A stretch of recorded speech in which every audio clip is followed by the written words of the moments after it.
This is Audible. Recorded Books presents an unabridged recording of Point Blank by Anthony Horowitz, narrated by Simon Preble.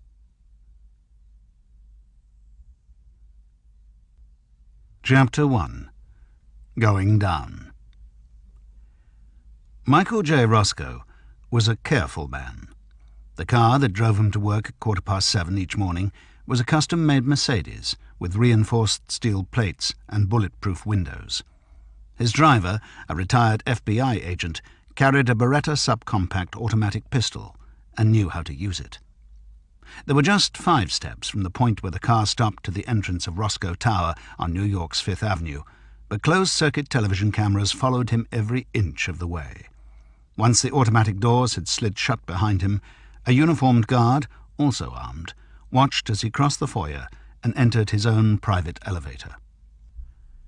The elevator had white marble walls, a blue carpet, silver handrail, and no buttons. Roscoe pressed his hand against a small glass panel.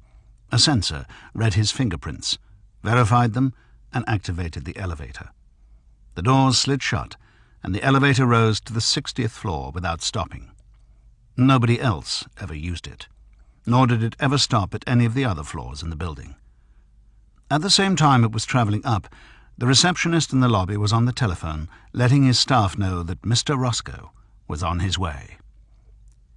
Everyone who worked in Roscoe's private office had been hand-picked and thoroughly vetted. It was impossible to see him without an appointment.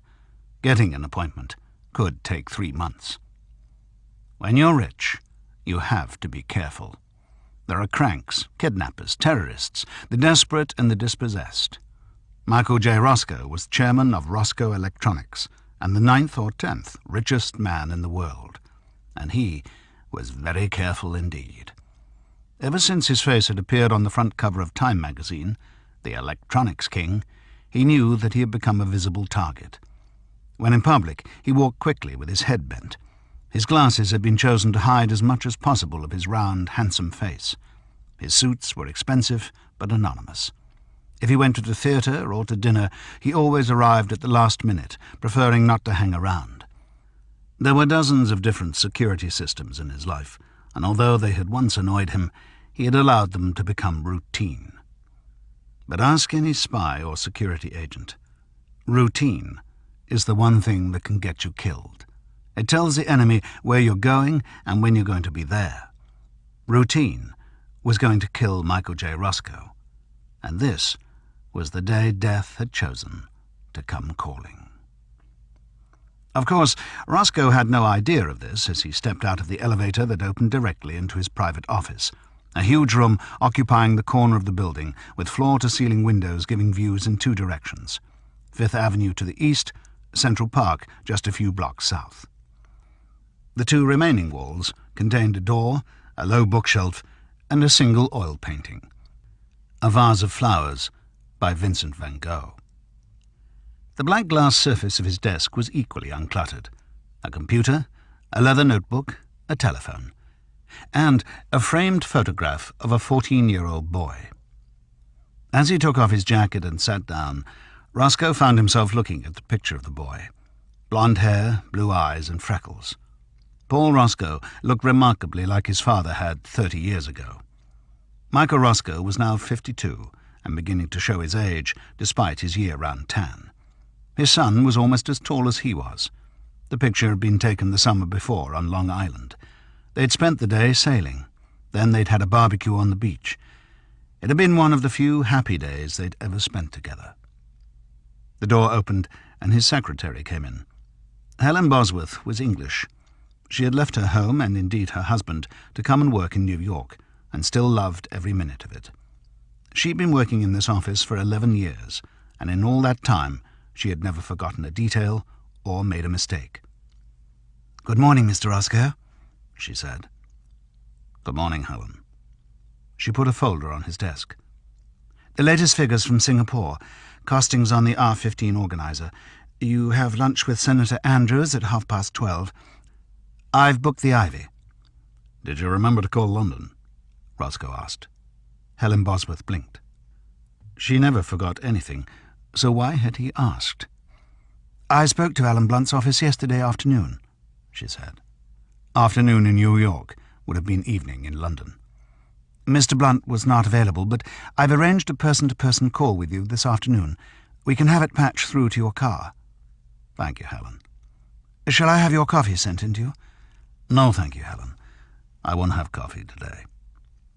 Helen Bosworth left the room, seriously alarmed. No coffee? What next? Mr. Roscoe had begun his day with a double espresso for as long as she had known him. Could it be that he was ill? He certainly hadn't been himself recently, not since Paul had returned home from that school in the south of France. And this phone call to Alan Blunt in London. Nobody had ever told her who he was, but she'd seen his name once in a file. He had something to do with military intelligence, MI6. What was Mr. Roscoe doing talking to a spy? Helen Bosworth returned to her office and soothed her nerves, not with coffee, she couldn't stand the stuff, but with the refreshing cup of English breakfast tea. Something very strange was going on, and she didn't like it. She didn't like it at all. Meanwhile, 60 floors below, a man had walked into the lobby area wearing grey overalls with an ID badge attached to his chest. The badge identified him as Sam Green, maintenance engineer with Express Elevators Incorporated. He was carrying a briefcase in one hand and a large silver toolbox in the other. He set them both down in front of the reception desk. Sam Green was not his real name. His hair, black and a little greasy, was fake, as were his glasses, moustache, and uneven teeth. He looked 50 years old, but he was actually closer to 30. Nobody knew the man's real name, but in the business that he was in, a name was the last thing he could afford. He was known merely as the Gentleman, and he was one of the highest-paid and most successful contract killers in the world. He'd been given his nickname because he always sent flowers to the families of his victims. The lobby guard glanced at him. "I'm here for the elevator," he said. He spoke with a Bronx accent, even though he'd never spent more than a week there in his life. "What about it?" the guard asked. "You people were here last week." "Yeah, sure. We found a defective cable on elevator 12. It had to be replaced, but we didn't have the parts, so they sent me back." The gentleman fished in his pocket and pulled out a crumpled sheet of paper. "You want to call the head office? I've got my orders here." If the guard had called Express Elevators Incorporated, he would have discovered that they did indeed employ a Sam Green, although he hadn't shown up for work in 2 days. This was because the real Sam Green was at the bottom of the Hudson River with a knife in his back and a 20-pound block of concrete attached to his foot. But the guard didn't make the call. The gentleman had guessed he wouldn't bother. After all, the elevators were always breaking down. There were engineers in and out all the time. What difference would one more make? The guard jerked a thumb. "Go ahead," he said. The gentleman put away the letter, picked up his cases, and went over to the elevators. There were a dozen servicing the skyscraper, plus a 13th for Michael J. Roscoe. Elevator number 12 was at the end. As he went in, a delivery boy with a parcel tried to follow. "Sorry," the gentleman said. "Closed for maintenance." The doors slid shut. He was on his own. He pressed the button for the 61st floor. He'd been given this job only a week before. He'd had to work fast, killing the real maintenance engineer, taking his identity, learning the layout of Roscoe Tower, and getting his hands on the sophisticated piece of equipment he had known he would need. His employers wanted the multimillionaire eliminated as quickly as possible.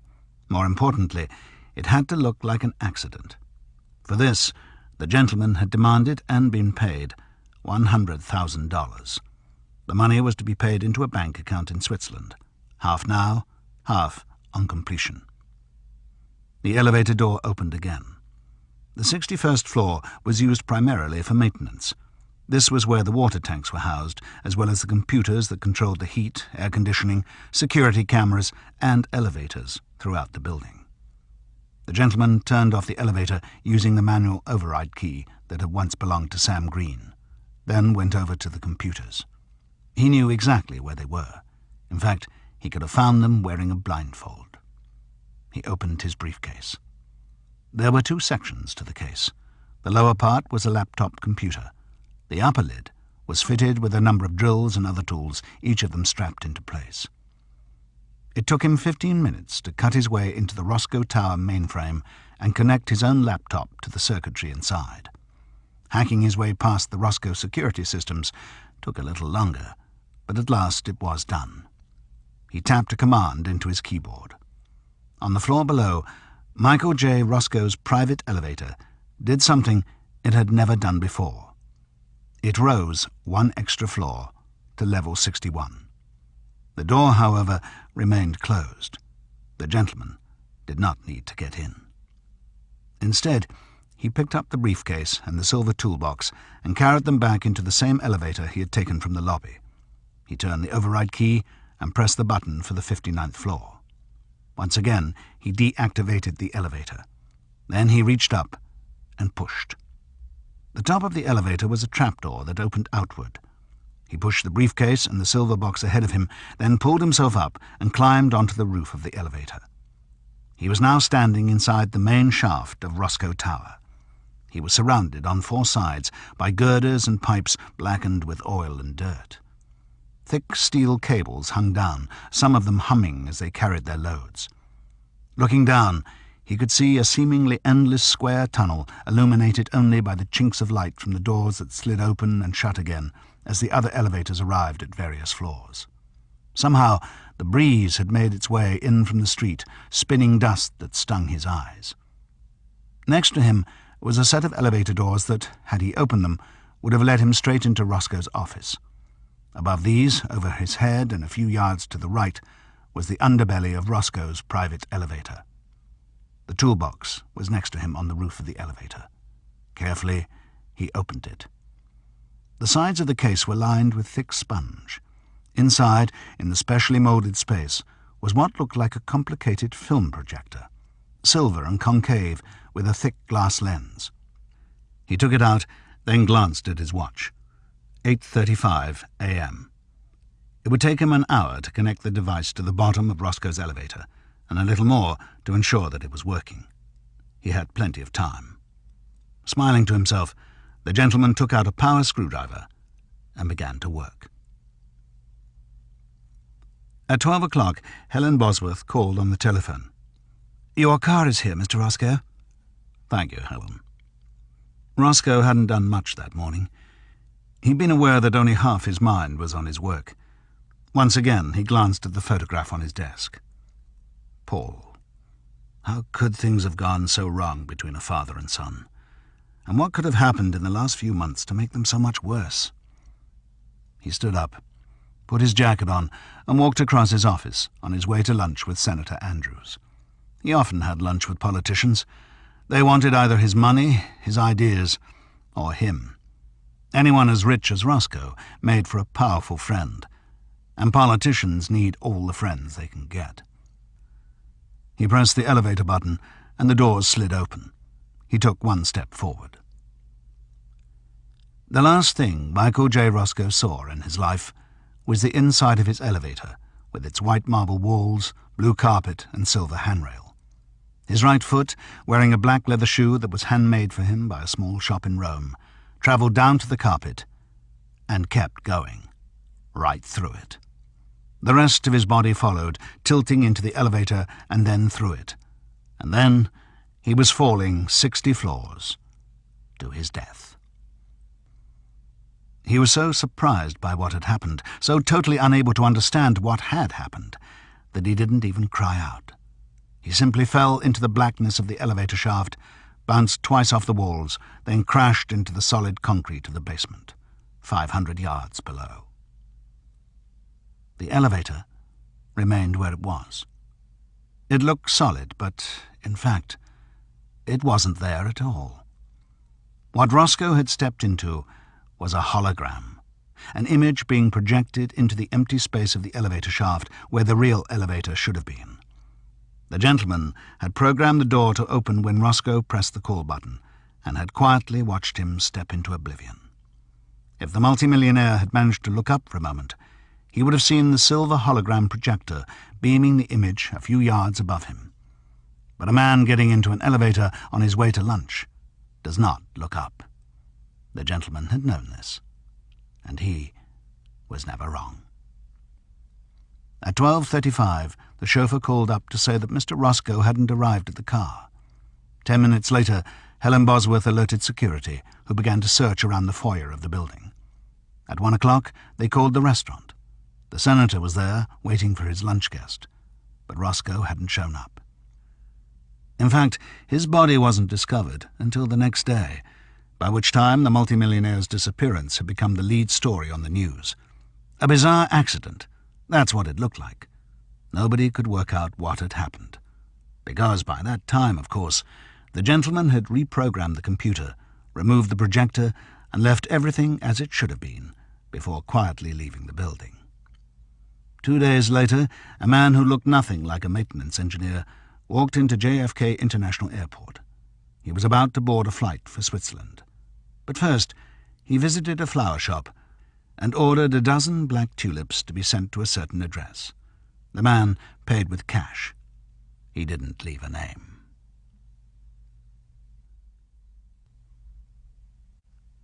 Chapter 2. Blue Shadow. The worst time to feel alone is when you're in a crowd. Alex Ryder was walking across the schoolyard, surrounded by hundreds of boys and girls his own age. They were all heading in the same direction, all wearing the same blue and grey uniform, all of them thinking probably much the same thoughts. The last lesson of the day had just ended. Homework, supper and television would fill the remaining hours until bed. Another school day. So why did he feel so out of it, as if he were watching the last weeks of the spring term from the other side of a giant glass screen? Alex jerked his backpack over one shoulder and continued toward the bike shed. The bag was heavy. As usual, it contained double homework, French and history. He'd missed 3 weeks of school and was working hard to catch up. His teachers had not been sympathetic. Nobody had said as much, but when he had finally returned with a doctor's letter, "A bad dose of flu with complications," they had nodded and smiled, and secretly thought him a little bit pampered and spoiled. On the other hand, they had to make allowances. They all knew that Alex had no parents, that he'd been living with an uncle who had died in some sort of car accident. But even so, 3 weeks in bed? Even his closest friends had to admit that was a bit much. And he couldn't tell them the truth. He wasn't allowed to tell anyone what had really happened. That was the hell of it. Alex looked around him at the children streaming through the school gates, some dribbling soccer balls, some on their cell phones. He looked at the teachers curling themselves into their second-hand cars. At first, he had thought the whole school had somehow changed while he was away.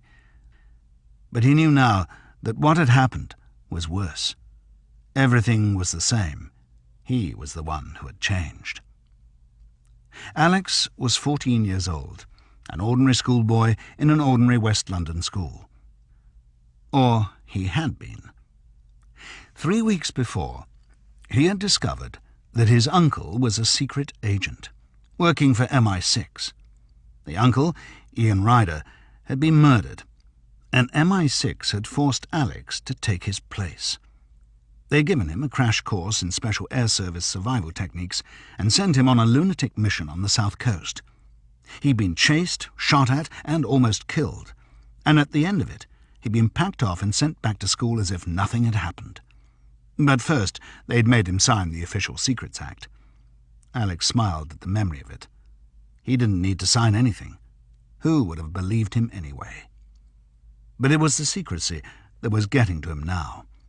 Whenever anyone asked him what he'd been doing in the weeks he'd been away, he'd been forced to tell them that he'd been in bed, reading, slouching around the house, whatever.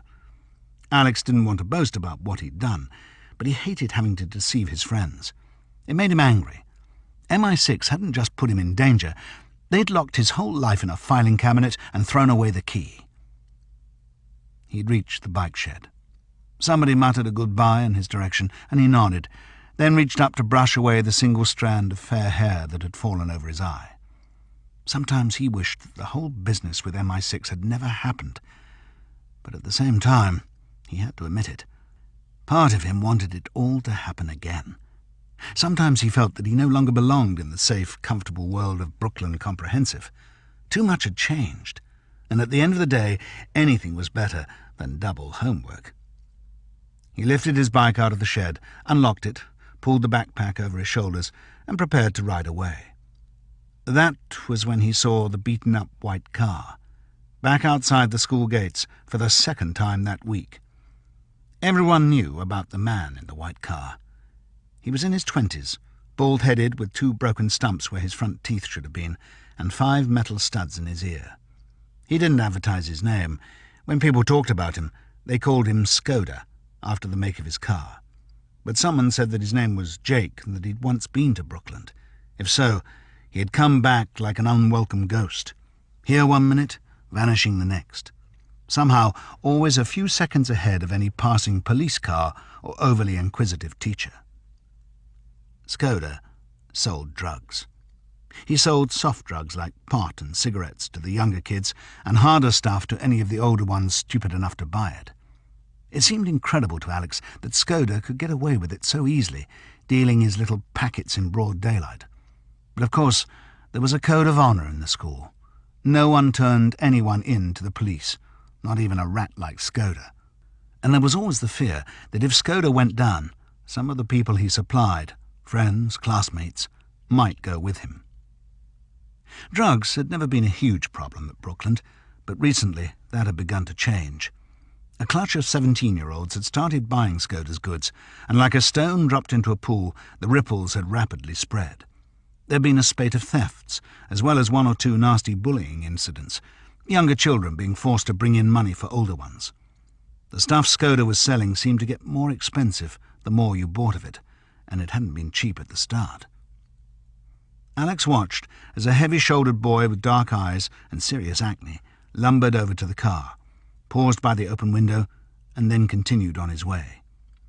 He felt a sudden spurt of pure loathing.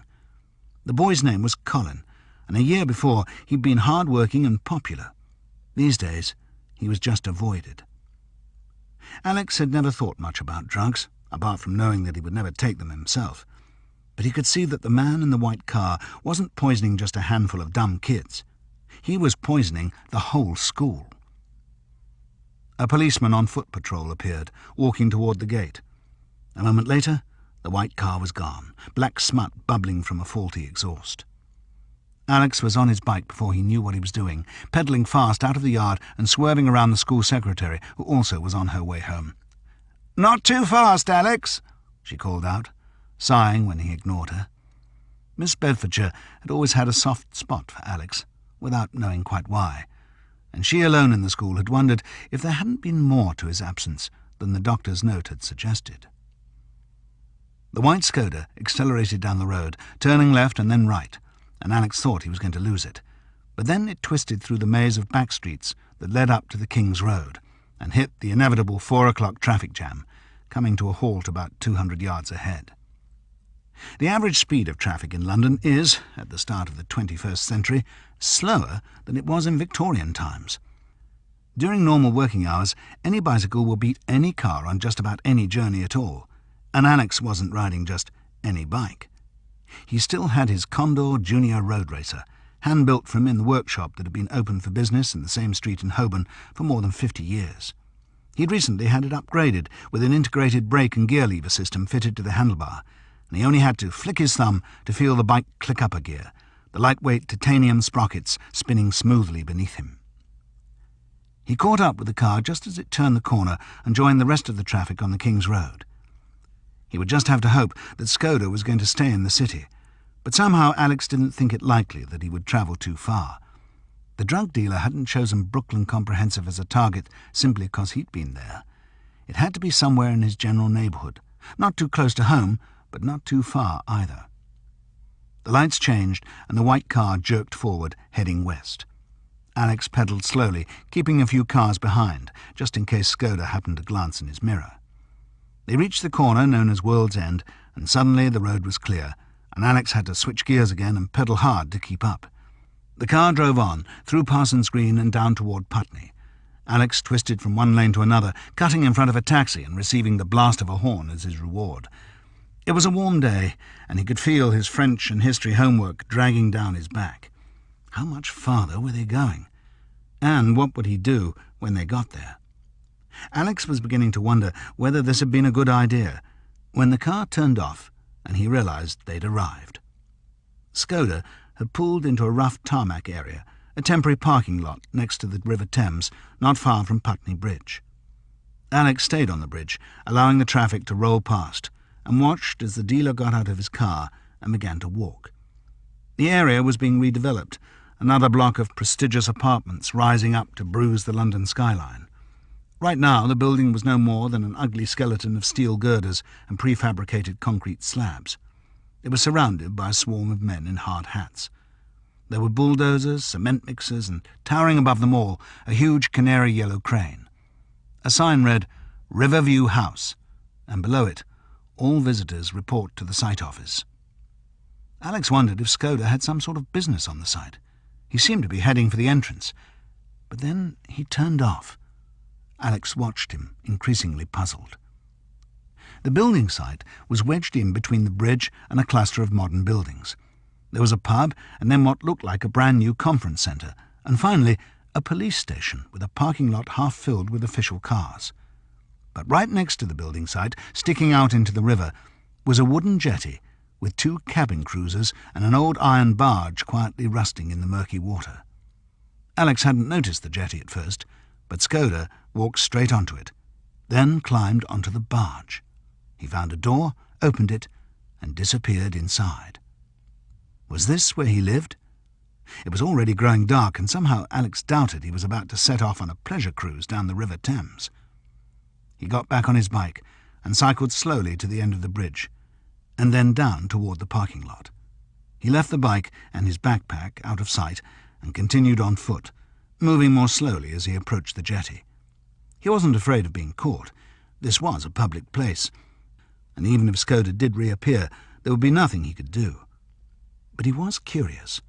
Just what was the dealer doing on board a barge? It seemed a bizarre place to have stopped. Alex still wasn't sure what he was going to do, but he wanted to have a look inside. Then he would decide. The wooden jetty creaked under his feet as he stepped onto it. The barge was called Blue Shadow, but there was little blue left in the flaking paint, the rusty ironwork, and the dirty oil-covered decks. The barge was about 30 yards long and very square, with a single cabin in the centre. It was lying low in the water, and Alex guessed that most of the living quarters would be underneath. He knelt down on the jetty and pretended to tie his shoelaces, hoping to look through the narrow slanting windows. But all the curtains were drawn. What now?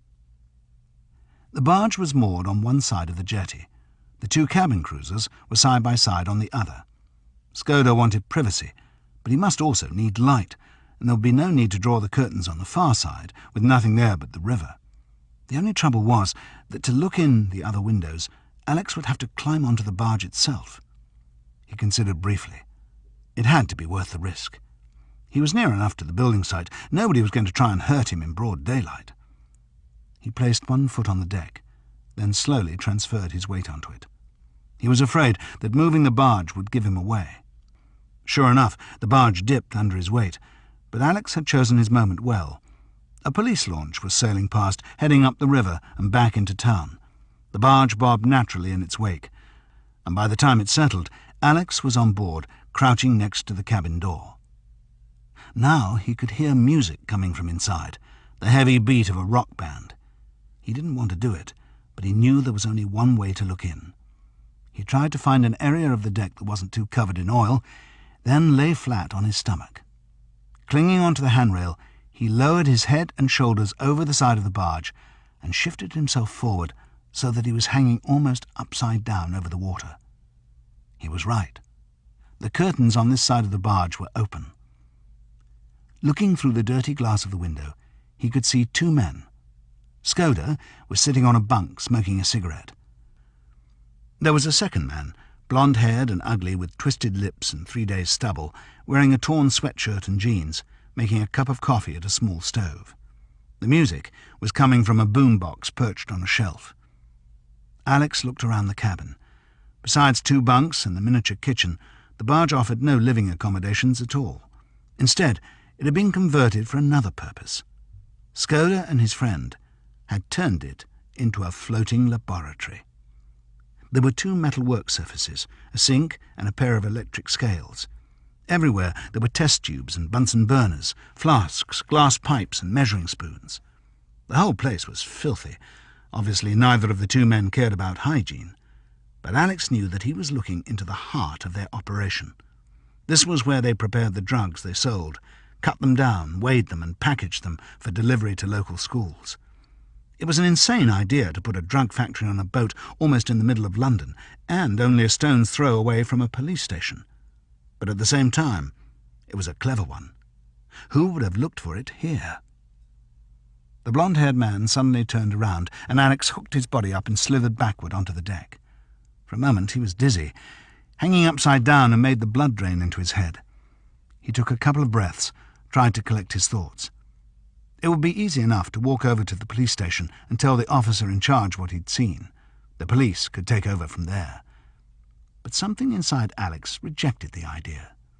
Maybe he would have done that a few months before, let someone else take care of it. But he hadn't cycled all this way just to call the police. He thought back to his first sighting of the white car outside the school gates. He remembered his friend Colin shuffling over to it, and felt once again a brief blaze of anger. This was something he wanted to do himself. But what could he do? If the barge had been equipped with a plug, Alex would have pulled it out and sunk the entire thing. But of course it wasn't as easy as that. The barge was tied to the jetty by 2 thick ropes. He could untie them, but that wouldn't help either. The barge would drift away, but this was Putney. There were no whirlpools or waterfalls. Skoda could simply turn on the engine and cruise back again. Alex looked around him. On the building site, the day's work was coming to an end. Some of the men were already leaving, and as he watched, he saw a trapdoor open about 150 yards above him, and a stocky man begin the long climb down from the top of the crane. Alex closed his eyes. A whole series of images suddenly flashed into his mind like different sections of a jigsaw puzzle. The barge, the building site, the police station, the crane with its big hook dangling underneath the jib, and the Blackpool amusement park. He'd gone there once with his housekeeper, Jack Starbright, and had watched as she won a teddy bear, hooking it out of a glass case and carrying it over to a chute. Could it be done? Alex looked again, working out the angles. Yes, it probably could. He stood up and crept back across the deck to the door that Skoda had entered.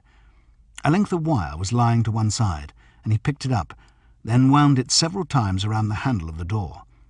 He looped the wire over a hook in the wall and pulled it tight. The door was effectively locked. There was a second door at the back of the boat. Alex secured this one with his own bicycle padlock. As far as he could see, the windows were too narrow to crawl through. There was no other way in or out. He crept off the barge and back onto the jetty. Then he untied it, leaving the thick rope loosely curled up beside the metal pegs, the stanchions that had secured it. The river was still. It would be a while before the barge drifted away. He straightened up. Satisfied with his work so far, he began to run.